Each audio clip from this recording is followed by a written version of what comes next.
Good afternoon. Good afternoon and welcome to the 2021 Marshall State of Agriculture event. This is our fourth year doing this, so I appreciate you making it out on this nice cool day. So before we start our program today, we have a lot of sponsors that we need to thank before we start. So first off, we have a set of series sponsors. It's Bremer Bank and Titan Machinery.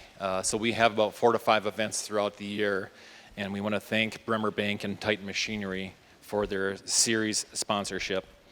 But besides Bremer and besides Titan, we have several different event sponsors today that can make this event possible. First, Independent Bank, Northwestern Farm Management, AURI, Lyon County Environmental, Buffalo Ridge Concrete, Legal Estate Planning Solutions, Lockwood Motors, Egg Country Farm Credit Services, Lanners Brothers Construction, Hennon Seeds, Egg Plus, Panka Insurance Agency, New York Life, MVTV Wireless, Animal Health Center, North Star Mutual, and Olson Organics. My goodness, please give everybody a nice round of applause. I also want to recognize a few guests today. We have a couple of elected officials in the audience. First off, our 3-time panelist, Representative Chris Wazinski, as he's chewing right there. Chris is in the audience. County Commissioner Rick Anderson is right here in the orange. I also want to recognize Congressman Fishbach's staff here in the audience, who's Corey Becker right there as well. So please give them a nice welcome. Senator Gary Dames is going to get introduced up here, so we'll give him his applause in a bit. So this is our 4th year holding this panel. And why is it important? Agriculture is the lifeblood of this community. When agriculture does well, our economy does well in this area. So it's important that ag-related businesses and business in general hear from the panelists that come from different ag backgrounds like we have here today. Our facilitator is not going to be me this year. We have Paul Anu who's going to be our facilitator, and Paul, as many of you know, is very well versed in agriculture. He is the Dean of Agriculture and Business Management at Minnesota West Community and Technical College. He's a farm business management instructor, SMSU Egg Bowl scholarship coordinator, and local beef and crop farmer.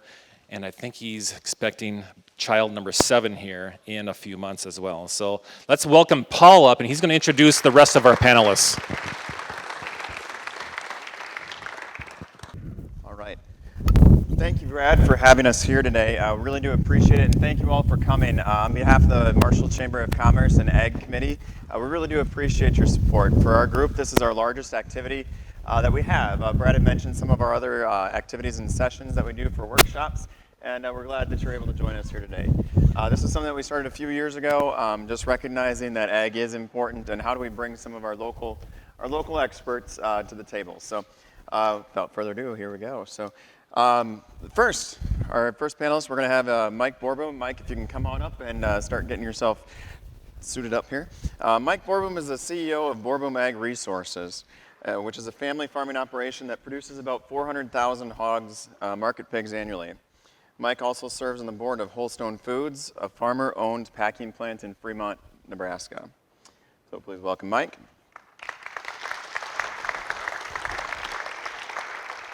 Senator Dames. Our second panelist is Senator Gary Dames. Gary is a former Redwood County Commissioner and current state senator for District 16. He is chairman of the Senate Commerce and Consumer Protection Finance and Policy Committee and vice chairman of the Senate Ag and Rural Development Finance and Policy Committee. Thank you very much, Senator Dames, for joining us today. Our third panelist is Carolyn Olson. Carolyn grew up in the suburbs of Minneapolis, and she joined her husband on the farm in 1988. Once she was there, she quickly learned the ropes, preferring spring and fall tillage as well as running the combine. As an organic crop farmer from southwestern Minnesota, Carolyn has served in many policy development and leadership roles both on a local, state, and national level. Carolyn has a passion for bringing together all types of farmers to secure a better future for all of agriculture. Carolyn, I can attest to this one. Carolyn also makes delicious cinnamon rolls. If you haven't had any, I highly recommend it. Can ask her for a recipe afterwards, but when it's made with love, that's a hard recipe component to put in there. So, so Carolyn, thank you for joining us. Our fourth panelist for today is Ken Fransky. Ken is an agronomy services manager at Central. He has 26 years in the agricultural industry, including the last 5 here at Central. His prior experience includes agronomic sales, support, and training in the ag retailer and the seed industry. So welcome, Ken. And our final panelist is Chad Drake. Chad is the Marshall Market President for Bremer Bank and also assists on the family farm. Chad, we're glad to have him here today, and he's a wealth of knowledge in the world of ag finance. So we'll let our panelists get started here. We had asked some questions of anybody that was in attendance beforehand. You were able to submit questions before, so I have those. Keep those in mind also if you have additional questions that come up throughout the day. Or throughout the remainder of our time here today. So we can ask those at the end if you have additional questions. So like I said, we'd ask some questions, and we've got to realize that not every question is going to be fit for every panelist. So y'all don't have to talk on every one of the topics. Just saying, Senator Dames, you don't have to, no, kidding. Just politicians. So feel free to comment and chime in on topics that are most relevant that you would have some topic or some interest in. So first question. How is regulations affecting agriculture and the development of agribusiness in the state of Minnesota? Anybody? So regulation impacting agriculture and the development of ag business in the state of Minnesota. My mic on? Yep. Oh yeah. Perfect. So, you know, from our business, we permit hog barns from time to time, and over the past few years, regulation has definitely slowed down that process. It's been 5 years ago when we had to complete a EAW for the sow farm that we built, and when we entered the process, we thought it would take 90 to 120 days to complete the permitting with the state. Ended up taking a little over 6 months. Spoke with a fellow producer yesterday in a similar scenario. They had hoped to start construction on a project in August, and permitting's pushed it back to where they maybe could start in November. Well, we all know the state of the winters here. You're not going to start a construction project in the middle of the winter, so it's obviously pushed out to next spring. So it's definitely added some time. I think one of the challenges too is working with PCA. That just like everybody else, they have a hard time filling staff positions. And then the other side of it is the staff positions there are further and further away from the farm. It's hard to get somebody hired into there that understands our business. So I think one of the things that we've tried to do is help educate them so they understand what we're trying to do and why it's a big deal to move these things along in a timely manner sometimes. A construction project, a pit, it's going to be much better built in the summer months than if that project were to get pushed off and start running into freezing temps. So I guess that'd be my comments there and experience. Excellent. And I would just like to add to what Mike said. We have been trying to get the folks that do the permitting, depending on where the permits are coming from, to get those permits done in a much shorter time period. And when we first got that legislation passed, and that was probably in about 2012, I think it was 2012, we found that the permitting process was speeded up a little bit, but then it wasn't too long, and then the agencies who were doing the permitting started figuring out ways to work around that, and so then they would require more information from the individual applying for the permit, which would then slow the permitting process down so they could do more research and things like that. Now, when we take a look at what North Dakota or South Dakota does, or Iowa, their permitting process is much quicker and much simpler than what ours is. And so what ultimately happens is that we have people applying for permits in Minnesota. Not only does it take much longer, it gets to be a much more costly process. The other thing we're finding, the most recent changes with permitting, is that when people apply for permits, we're finding that some of the agencies are trying to use the permit to build in new rulemaking as to things that some of the things that have to happen. This year, for instance, they tried to change quite a bit of the manure management process within the MPDS permit.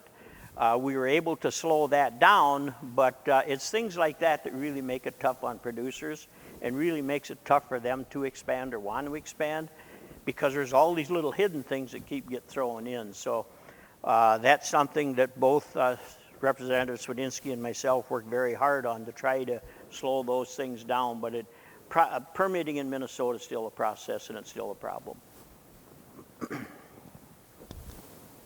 In my role with Minnesota Farm Bureau on the board of directors there, we hear a lot about regulations as far as water management, pasture management. Currently in the drought situation, wanting to be able to even, looking at the federal level, opening up your CRP acres for haying or grazing. There's so many facets of things that farmers their hands are tied in certain situations. And to be able to, we think it's common sense. We have a drought, we're running out of grass. Can we please hay or graze? And it's like, no, not till August 1st. And by then, where will the nutrients be if we're in a drought situation? So there's a lot of frustration that we hear in Farm Bureau from our farmers, from our members on that aspect, but also looking at permitting meat processing plants.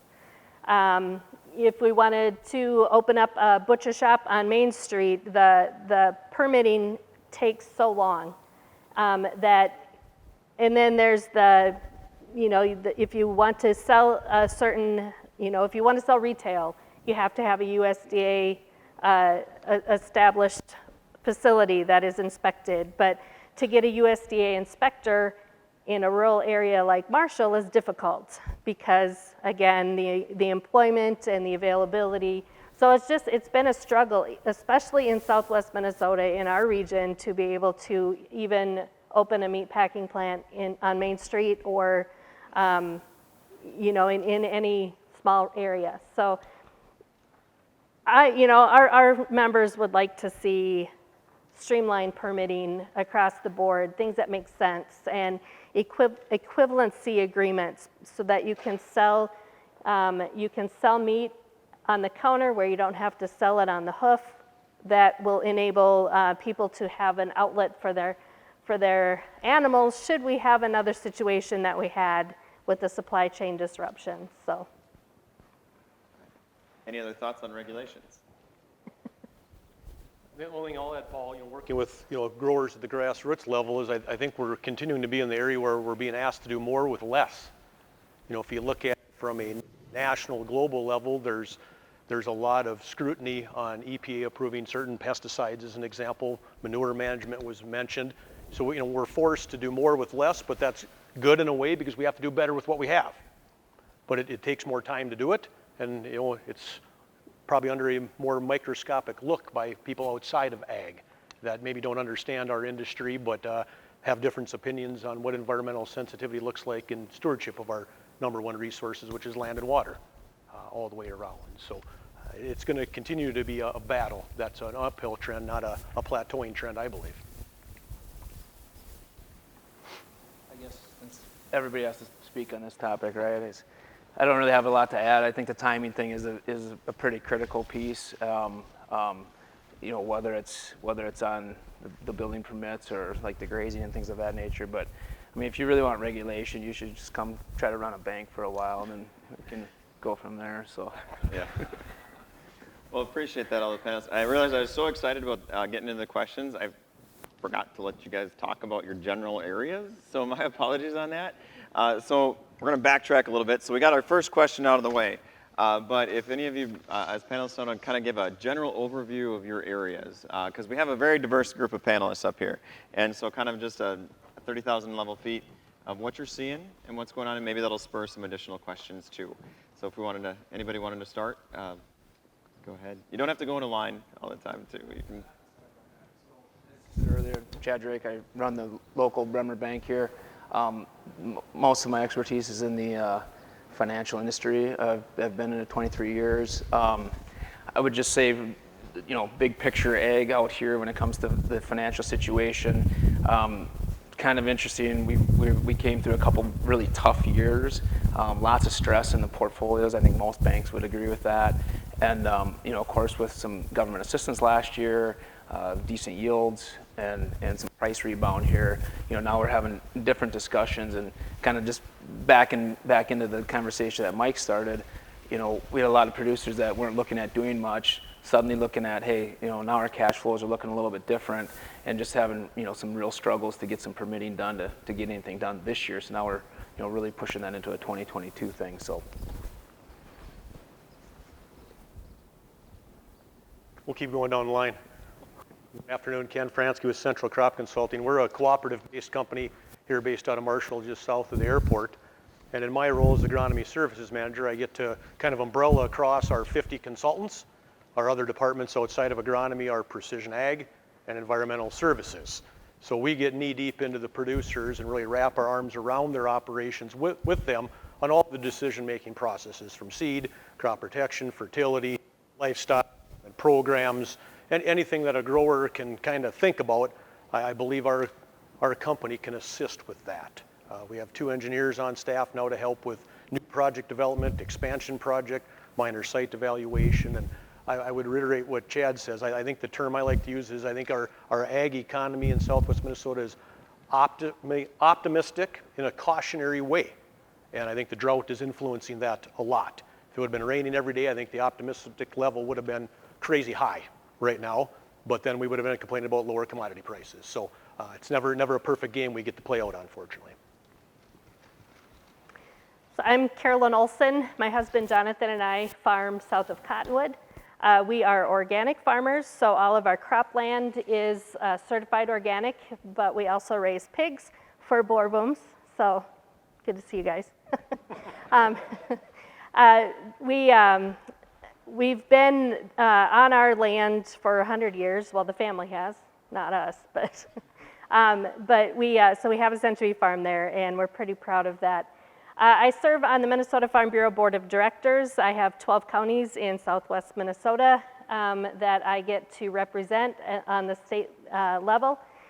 And I'm also on the board of directors for the Agriculture Utilization Research Institute, and I get to be on a couple other boards and committees in the community as well. So I have many different perspectives on the agriculture, seeing it from the organic side, the conventional side, and talking to farmers all over southwest Minnesota and quite honestly the entire state, because I have friends all over the state that check in every now and then. So I would agree that we're cautiously optimistic, and we would be way more optimistic if we had more rain.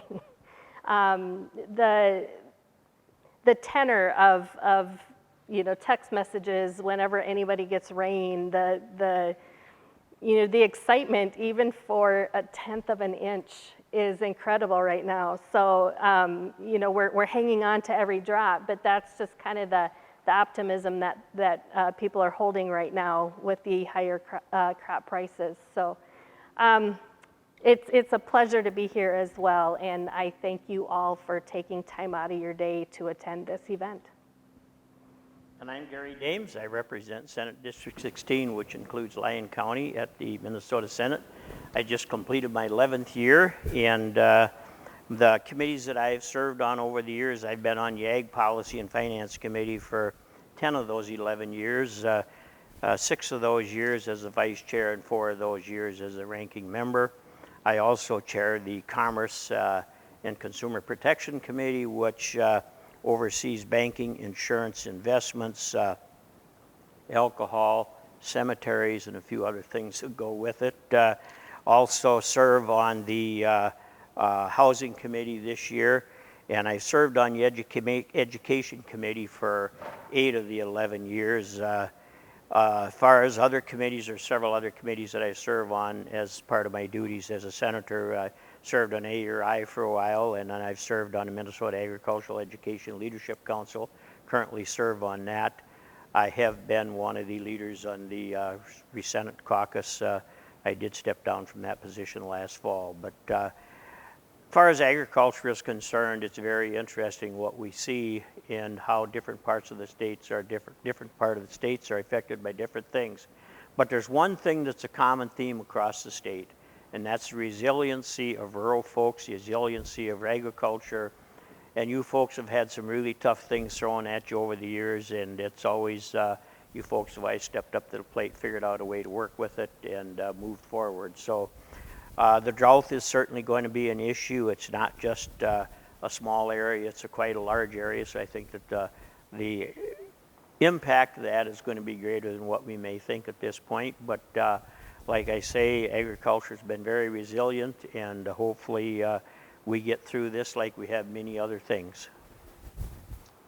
Mike Borbum, Borbum Ag Resources. Along with my family, we own and operate Borbum Ag Resources, which is a hog producer here in southwest Minnesota. As Paul mentioned, we market about 400,000 pigs a year, have about 45 employees, and then like Carolyn mentioned, her and Jonathan would be a contract grower of ours, and we have another 60 contract growers spread out around southwest Minnesota. We operate a feed mill that makes feed for a majority of our pigs east of town here, and really right now, I mean, top of mind is the drought grain this fall, where we'll be you know, what will corn yields look like, where we'll be finding feed. But then to flip around on the other side, like commodity prices for corn and soy have risen, hog prices are also very good. We've definitely are seeing a complete 180 from where prices were a year ago right now. Definitely a lot of optimism in the hog sector, but at the same time, a lot of concern moving forward with what regulation is going to look like. Things like Prop 12 coming out of California, open pen gestation, just to name a few. So. Appreciate it. Yeah, so there's a lot of different topics that were brought up, so I like cautious optimism as a topic that was mentioned. And Carolyn and Mike had both mentioned the drought, so been to a few wedding dances this summer, and it's been interesting. I don't know, but the farmers have been pretty actively participating in the dancing process. I don't know if it's their rain dancing or what, but it's been fun to see. So maybe it's that they're cautiously optimistic, or maybe they're hoping for rain. So anyway, next question, since we can get back to the questions here again. So the average age of farmers continues to rise. So who is that next generation of farmers? And how do we get people interested in farming? Okay, this is a lot of questions in one, so take your pick. How do we get the people interested? What do rural areas need to attract farmers or convince the next generation to take over the family farm and be involved in agriculture? Well, I could go ahead and start this. I think one of the things that's being talked about now, we look at what's going to attract young farmers, how we're going to keep them out here, and how we're going to be able to get them involved financially, because the cost to get into these operations is relatively high. One of the things that's being talked about at the federal level is changing the stepped-up bases. And that is going to have a major, major impact. If that would happen, that's going to have a major, major impact on agricultural, young folks wanting to get into agriculture.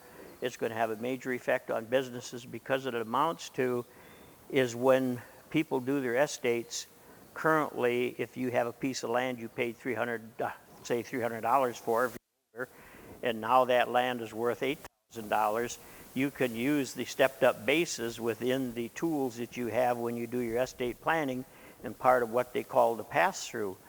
If that is taken away, then the amount that the value of that property is going to be would be the basis that the person that's passed away paid for it, like say $300. So now there's going to be that big gap that has to have capital gains paid on the recipients of that property. And that is going to make a major, major difference, because of the number of dollars that's going to take out of the cycle. It's going to take a lot of young folks. By the time they pay that capital gains, it's just not going to be feasible for them to continue or to get into the farming process if they're looking at having help from parents as they pass away. So this is just being talked about. There's not a lot of support in the House and the Senate at the federal level at this time. There is a talk about trying to reduce the total dollars that would be used in a pass-through situation. The federal is somewhere around that 11.5. The state were around 3 million. The governor in Minnesota wanted to change that down to 2 million. We did not do that.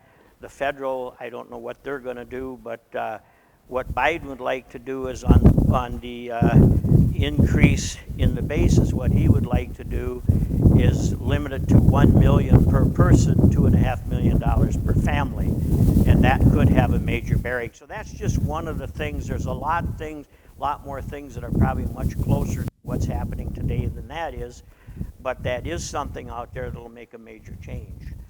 From a standpoint of policy, there's things that we could do at the state level and have worked on, and that's to make it easier for young folks to get into the process. We can do things to help the people that are renting the land. We do some things now to help with that as far as tax credits and things like that for folks that rent land to young folks, but there's some other things that could be expanded in order to get people in. But again, so much of it is going to require help from the family because it's such an expensive investment to try to get into that business. And so that's going to be a lot of it, and we certainly need our young folks to come back to rural Minnesota. Rural Minnesota is a very good place to live and raise a family, and farming is a tough business. It's got its ups and downs, and anybody that's farmed or been involved in farming certainly knows how tough that can be. So if you're a young farmer and you get in as the cycle's going down, it can be a while before you get back up. But it is a good occupation. We just need to figure out a way to get more people involved in starting to farm. Paul, I have an idea if you'll let me engage the audience. Can I have everybody stand up, panelists too? I want to see if I can illustrate a point, and then I'll hit on a couple things to follow up to Senator Dames. And we've been talking, it's been a little dry this year. So if we look at other drought years that are being conversed about in agriculture, 2012 is the most recent one. But it was a cool drought that set in August and took us to the harvest finish line. From Minnesota going north into North Dakota, South Dakota. And that was the year in North Dakota, corn growers were setting the national contest yield championship winners because the drought hit from I-80, I-70, I-60 south. Normally Nebraska, Iowa, Illinois is capturing a lot of those titles. Are down in Georgia, North Carolina. So how many of us remain standing if you were in agriculture in 2012?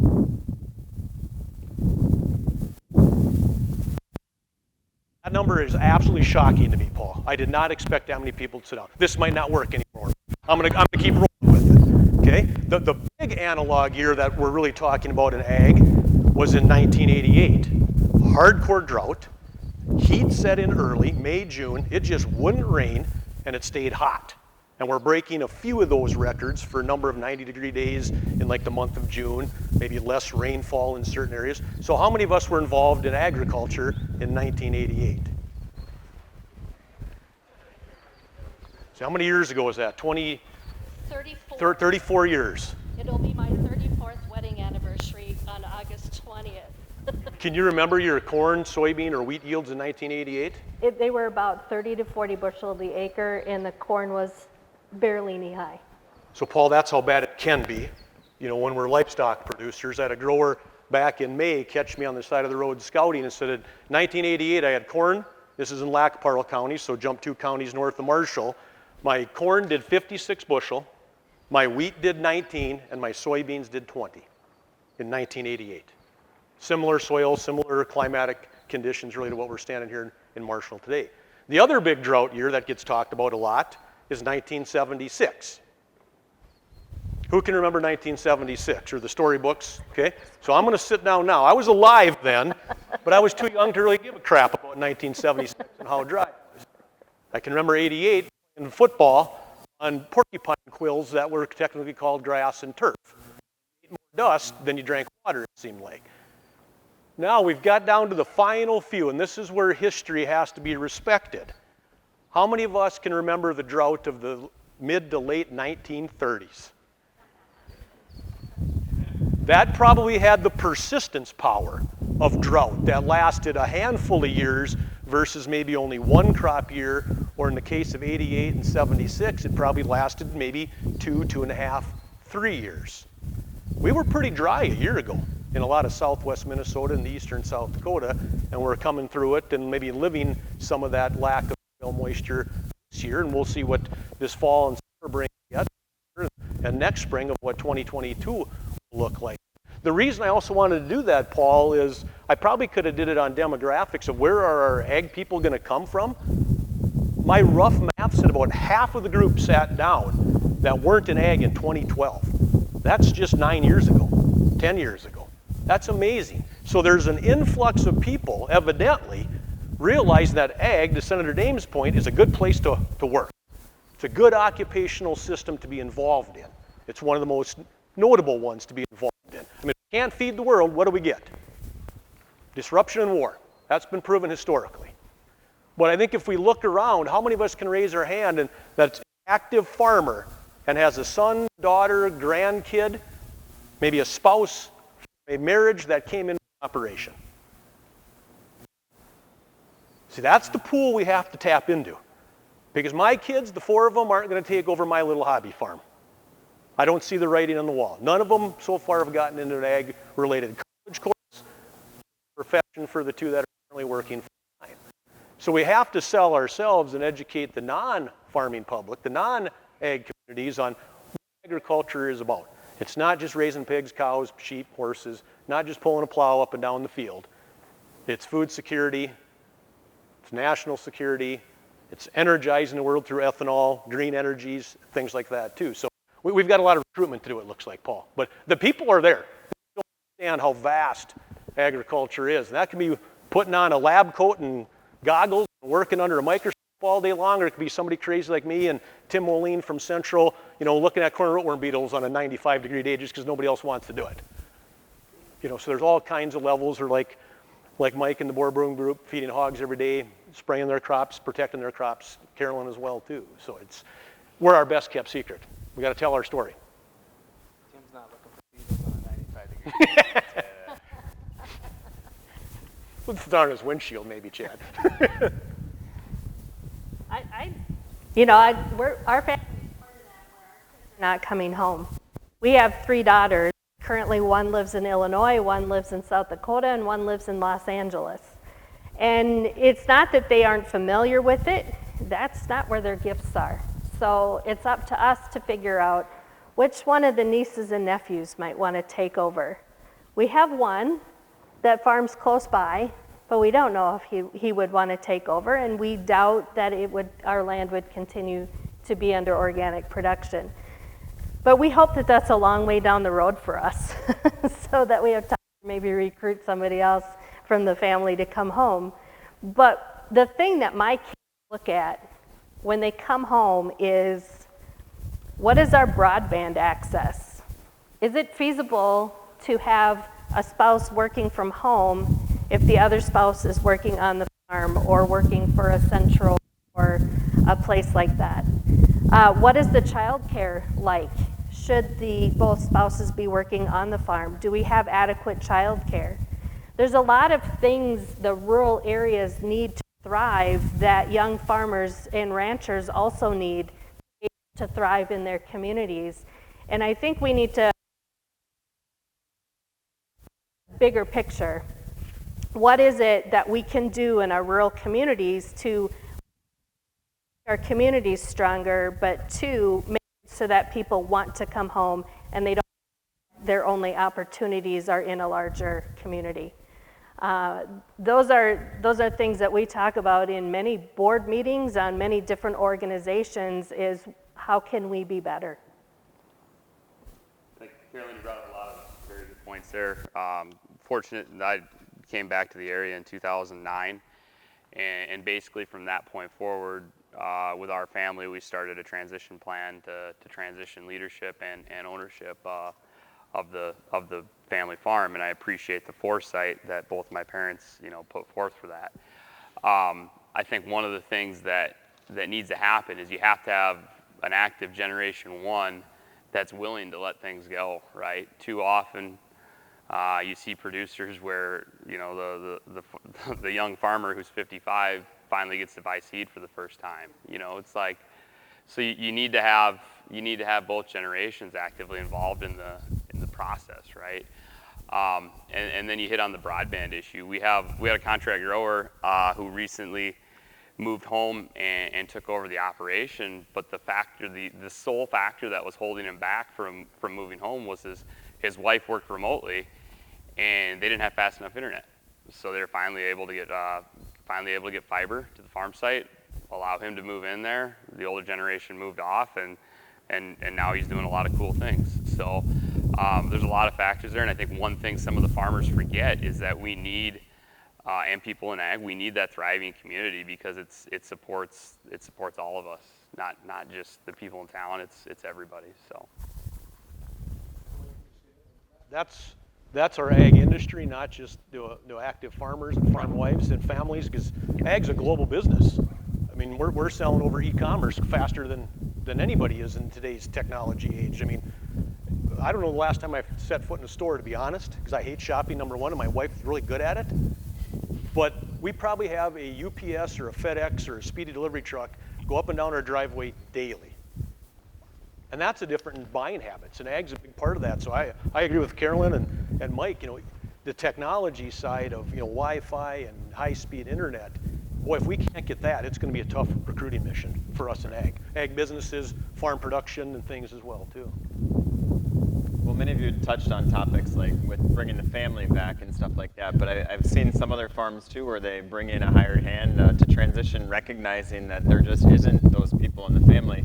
I mean, I'm trying to grow my own, you know, I mean, 7 kids, one of them might like me or might want to hang on the farm, but we'll see, you never know. And like it said, it's based upon their talents and those types of things as well that time will tell. And so how do we cultivate that experience, not just on the farm, but in those supporting roles? I mean, like in ag finance, we need people that understand ag. When I was a farm business management instructor, we had somebody, one of my farmers, they had somebody that came out from a bank that was from California, and they wanted to take a tour of their farm, and they didn't know they took them out and saw the silage chopper.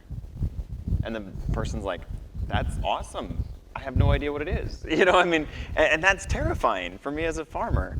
How do we get those people coming in? And so we need the support roles too. Just because your kids maybe aren't growing up on a farm, support them to go into agricultural careers. We definitely need them. There's room for them. There's plenty of room for them to grow as individuals. So with SMSU and Minnesota West, good opportunities and other places all around the area, but to pursue agricultural education as a viable career path, or just ag, we need them. And we need all of you, and we appreciate all of you that are not actually farming. As a farmer, I'm glad that we have you all.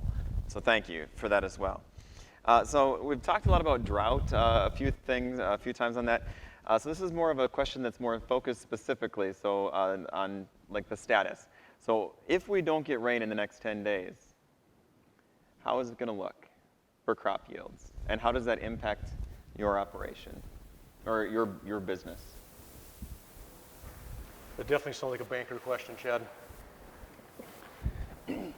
Well, I mean, there's a couple components to that. I mean, obviously, you know, lower yields tends to lead to lower revenues. You know, one of the best things that happened since the 30s, as you mentioned earlier, is of course crop insurance.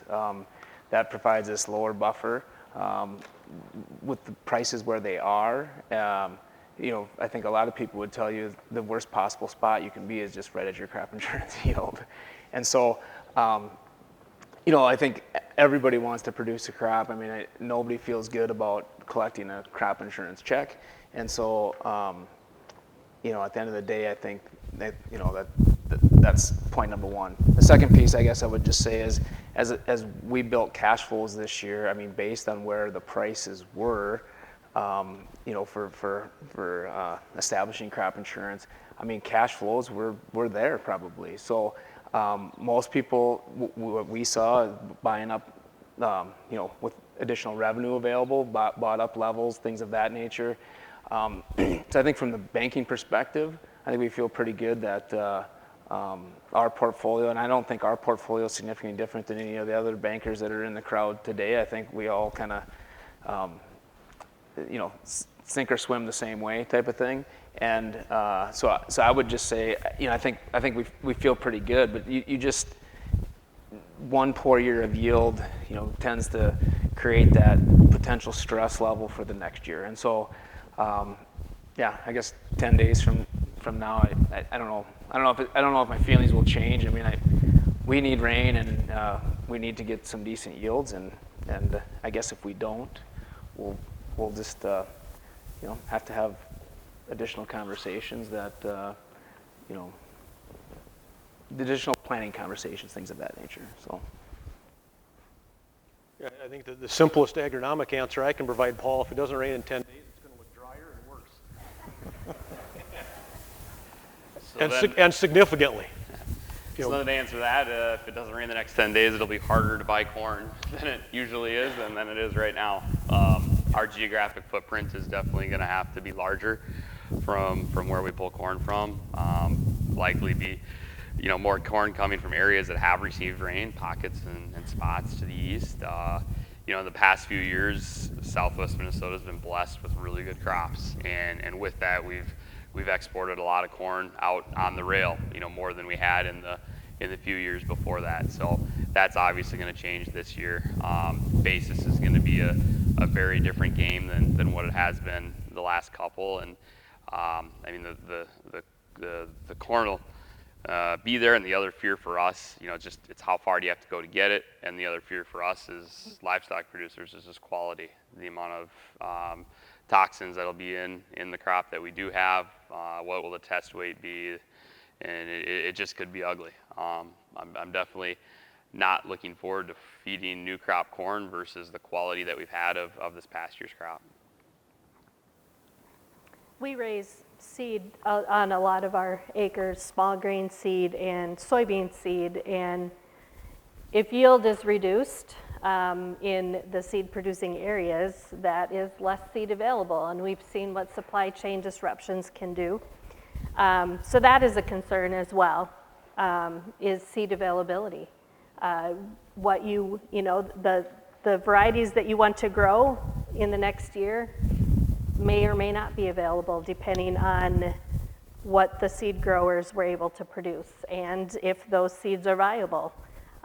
Sometimes, with really crappy weather and droughts, your seed isn't as good as what it could be. So that's a concern for us as well, because we get paid on quality as well in that regard. So,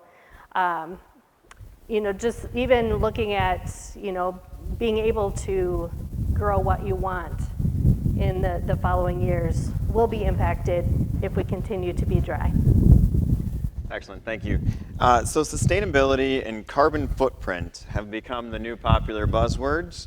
So with consumers and retailers pushing for a sustainable world, what have you done in your operation or within your sector to address that? So over the past few years, we've really been these questions have started being asked from our packers, the places we're selling pigs. What's your carbon footprint? Where are the feedstuffs that you're feeding coming from? Animal welfare is a part of that. How much manure are you using versus commercial fertilizer? Do you work with a certified agronomist, or are you just out there winging it and throwing some fertilizer out there? Definitely have started to make us think about how we're producing and what we're using to do that. So today we're starting to measure things like that. How much water are we using? How much electricity? How much feed is, we've been measuring feed use forever, but really looking at more of our feed sources and how sustainable are they. So it's a lot of it's a marketing gimmick, but it's not going away, right? It's part of what's coming, and through that we've looked at a few things to figure out what are we doing and is it the right way, and one of them was a trial where we looked at water use and found that our production practice with the feeder and water setup that we have versus some other producers was saving about 60 gallons of water per pig and not sacrificing any performance. So really starting to dig in and hone in on those things that make a difference and measuring it today so that in the future we can know how it's improving and know what we need to do to possibly improve it. So, Paul, that's a big question with nothing but open-ended pie-in-the-sky answers. But part of what scares me in ag is who's the agenda maker and who's doing the promotion. Unfortunately, right now, it's not the ground level producers like Mike and Carolyn. It's somebody higher up the food chain, or the totem pole maybe, or the corporate ladder. And when we look at it as a company with our environmental services department or agronomy department is, who are the players? What are they promoting?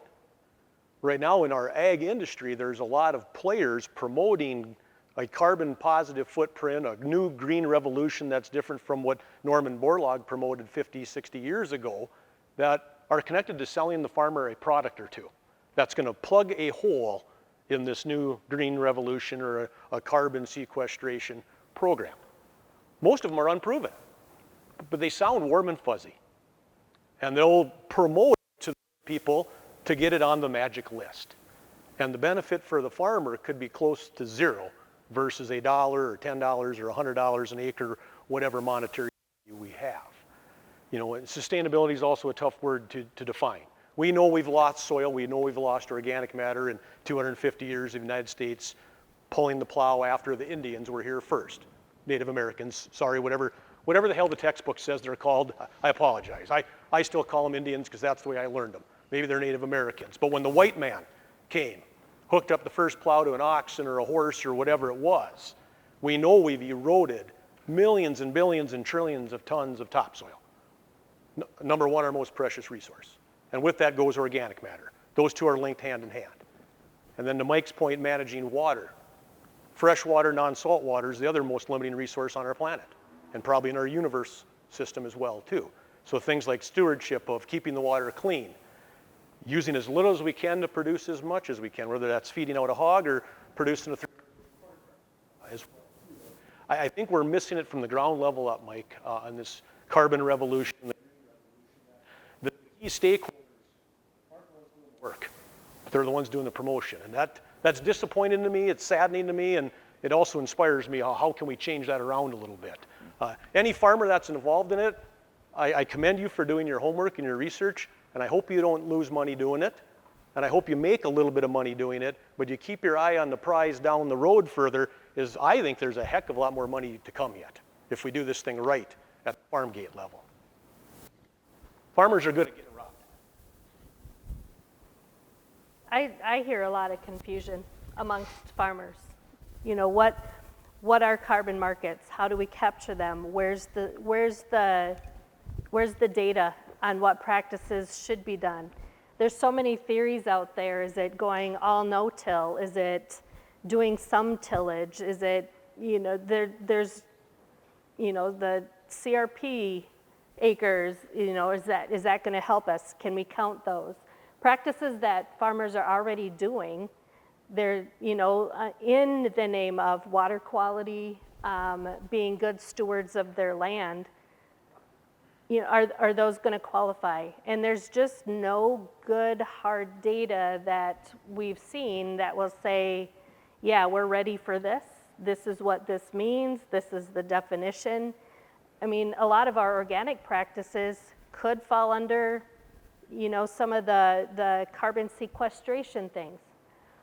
But on the other hand, a lot of our organic practices wouldn't qualify because it doesn't meet an ideology regarding tillage. So there's a lot of things that are contradictory as far as what things mean, and I agree that we just don't know yet what we should be doing at the farm level. So I think there will be a little bit of pushback amongst some, and I think others will say, okay, what do I need to do? And they're going to get a lot of conflicting information. So I would hope that universities will study this a little bit more before any legislation comes out so that we do have good data and it's not all based on emotion. I am a very emotional person. It's my personality type. I will not deny it, but I also like data. So I want to see data before we do things that will feel good. Awesome. Well, sorry. Not being a producer, but I'd just like to make the comment that so much of what's happening today and is being requested today is not market driven. And it's not scientifically, financially driven. And so we're asking the ag community to do a lot of different things, yet we're not able to show them the financial analysis the cost benefits versus what the benefit will be. And we're not letting this be market driven. And many things that happen because there's a market and there's a reason. And when it's market driven, usually it proves to be pretty successful. And that's been one of the problems we're having with a lot of these new ideas that we're coming up with at the government level to promote certain things are being promoted because somebody feels that's the thing that's going to work and make things happen. But there's a lot of cases there's not science to prove that. And again, like I say, we don't get back to it being market driven. And if you want something to work, make sure that you can show that it's market driven so that the market gets involved, the market drives it, the market purifies it, and the market invests in it. And that's not happening. And that's a concern. Thank you. Well, speaking of being market driven, we also want to engage any of you. If you have any questions, that we do have about 10 minutes left, and I do have more questions here. So if anybody has any questions that our panelists have inspired you on or so far, or just have a burning question you want to ask, or if you submitted it and I haven't asked it yet, feel free. Now would be a good time to ask it as well. If anybody has any questions that they'd like to ask our panelists. All right. Okay, well then I'll move on to the rest of my questions here. Take a brief pause. Hooray for agriculture, all around us, up and down, right? So there we go. So when we look, Senator Dames, you're going to like this one. So what impact will first of all, what authority does the governor have to implement the California Clean Car Emissions Standards, and what impact will the California Clean Car Emissions Standards have on agriculture? Anybody? Well, I can take a shot at that. Okay. Well, the governor, he used his executive authority to implement the California, he calls it Minnesota Clean Cars, California Emission Standards, and he did that through statute put in 1967. He then has used the Minnesota Pollution Control Agency to do the rulemaking and to go through the procedures in order to make this happen. It's kind of interesting because as a legislative body, we felt that we should have been involved in that and that the governor's office, the House, and the Senate should all had some input into that outcome, which did not happen. The soonest that would come into effect would be for the effect on the vehicles would be model year 25 because the rules would not go into effect on January 1st of 2024. So it'd be that following that model year. It would be strictly on light vehicles, so it'd be light pickups, SUVs, automobiles. That's what it would be on now, but there's nothing to say that that can't be extended to other vehicles. It would be more involved in the farming operation. Right now, the trucks would not be involved for farming. Your light duty pickups would be, your tractors wouldn't be, things like that. But that could be implemented down the road. Now, if California changes their standards, it does not automatically mean that Minnesota will adopt those standards. They would need to go through the rulemaking authority and the public would have input. But many times public input is driven, and even if the public input in many cases does not support what they want to do in rulemaking, they still can override that and do it. So at this point, probably not that much of an impact on agriculture as far as your vehicles, but where it will have an impact is a source of fuel. If we're going to go to electric vehicles, that's going to reduce the amount of fuel that's used, and we all know the importance of the biodiesel and ethanol. At this point in the marketplace, there's a lot of gallons of ethanol produced each year and a lot of biofuel produced each year. And as the electric vehicles go up, of course, that usage would go down. The other problem is with the electric vehicles, as their usage goes up, there's not a tax like there is on an automobile. When you put fuel in, you pay 48 cents a gallon, 48.5, I think it is, in Minnesota, part federal, part state. There is no tax as such. I think there's a $75 fee for an electrical vehicle when you pick up your license. It's either $75 or $250, but it's a very minimal amount. And it's really hard to get that changed because they don't want to slow down the use of promoting electrical vehicles. So it's going to be interesting to see how this works out. Unfortunately, it's a change that's being adopted without the input of the entire legislative body. Can I ask Senator Dames a follow-up? So You could be moderator next time. That's cool. Well, Yeah, go fantastic ahead. job. Nothing against your job last year, Brad. That was fantastic. Please. But you mentioned, previous in the discussion too, Senator Dames, that market development's important for competition.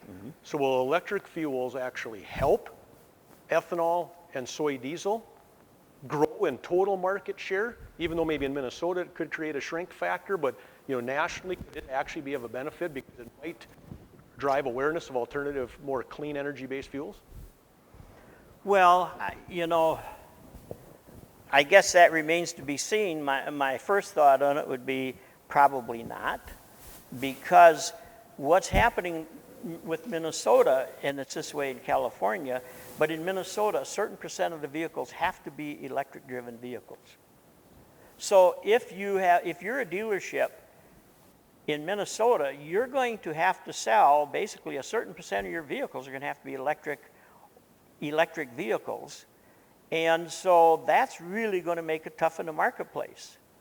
So if the state of Minnesota right now, the average state sells about 3.3% of their vehicles are electrical. In Minnesota, we're 1.4, and I think they're suggesting we go to 7 point something. So that's quite an increase in the number of electrical vehicles that have to be sold. Well, it isn't like, say, your local dealer says, I think I could sell 6 of these electric vehicles out, that's what I'll order. The mix has to be a certain percent. So in Minnesota, there's going to have to be a certain percent of electric vehicles sold, and if they're not, there's just going to be a real shortage of non-electric vehicles, and so those vehicles are going to have to be consumed before you start getting back more non-electric vehicles. And the federal is also looking at doing some legislation, and if they do legislation, I'm sure that they're going to include electrical vehicles in that, although I don't think the percent will be as high as what Minnesota is going to be. So I don't think at the end of the day that it's going to be a driver that's going to help biodiesel or the ethanol. The other thing that's really changed with ethanol is when ethanol first came out, it was really supported by agriculture and really supported by a lot of environmentalists. An awful lot of the environmentalists now do not support ethanol and increasing ethanol. And this is one of the things we ran into last year at the legislative side, is trying to go from 10% to 15% on ethanol. There was a tremendous pushback by the lobbyists for a lot of the environmentalists because they don't support that anymore. It's not clean enough. So there are some real complications there. I don't see it helping the industry at the end of the day. Well, appreciate all your questions as the audience members, so thank you for submitting your questions. Really do appreciate it. Again, my apologies, there were some questions that we weren't able to get to, but out of respect for our panelists' time and for all yours, we do need to wrap it up. So again, thank you all for coming. We really do appreciate it. And Brad will be sending out a survey or something along those lines for feedback, again, for more ideas and suggestions. So if we could, let's show some appreciation for our panelists for today.